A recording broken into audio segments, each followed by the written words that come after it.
When you sold the majority stake in Xoxzo, you were already working on it for 14 years. What made you finally decide to sell the majority stake? Was it you wanted to work on something else, or like the circumstances of your business were right to just pass it on to someone else? Like, what was the behind the scene reasons? Xoxzo is 100% owned by me and was built 14 years ago. I can still remember where I put the server in the kitchen when we released the service.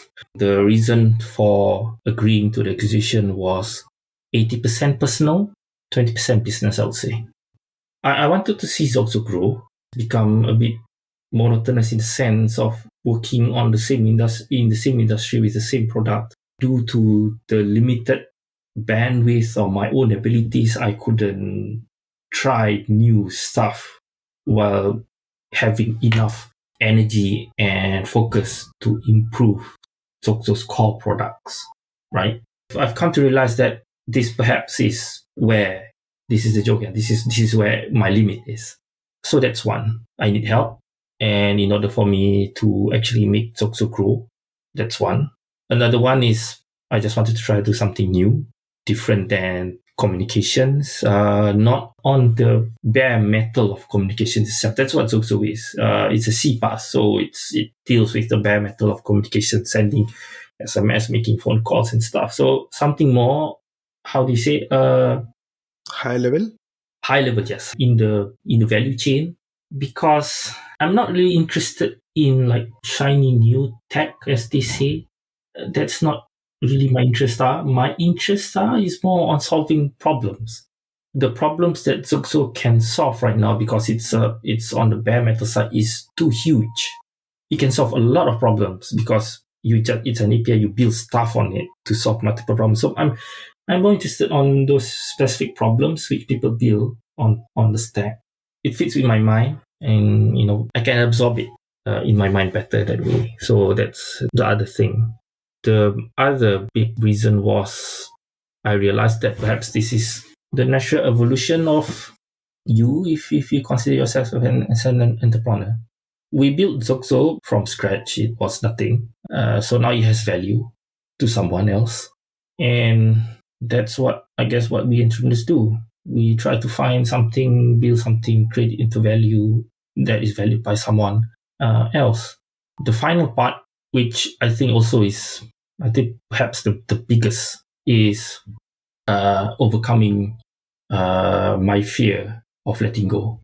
I think we human beings, in order for us to grow, we need to do something new and step out of our so-called comfort zones. You try challenge yourself to something, and then that's how we grow. After 14 years of deciding everything by myself, in the end, the buck stops with me. I think letting go and allowing people to decide while still having a say in it, and see how things go well without you having 100% say on it is something that I think I have to go through for the next stage, whatever I'm going to do next. And finally, the 20% of the business is, I think, after looking through how the industry that Xoxzo is currently in evolved, and I think it will be a good time to have, how should I say, a big brother watching our back. Yeah.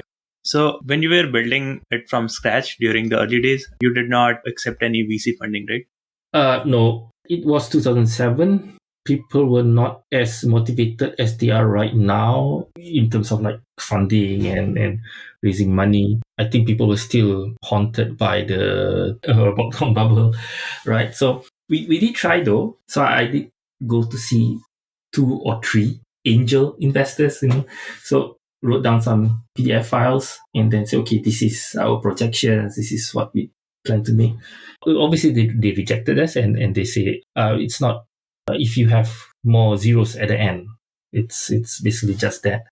At that time, I think I told my partner at the time, we spent too much time on meeting all these people. Right? We should just focus on the product and build something more which the customer wants to use. And that was the end of it. So when did you first started getting revenue that was enough to sustain your business? I think right around 2009. Up until since 2007, with a small amount of revenue, but from the service itself, from the product. but most of it were from the consultation and the software building.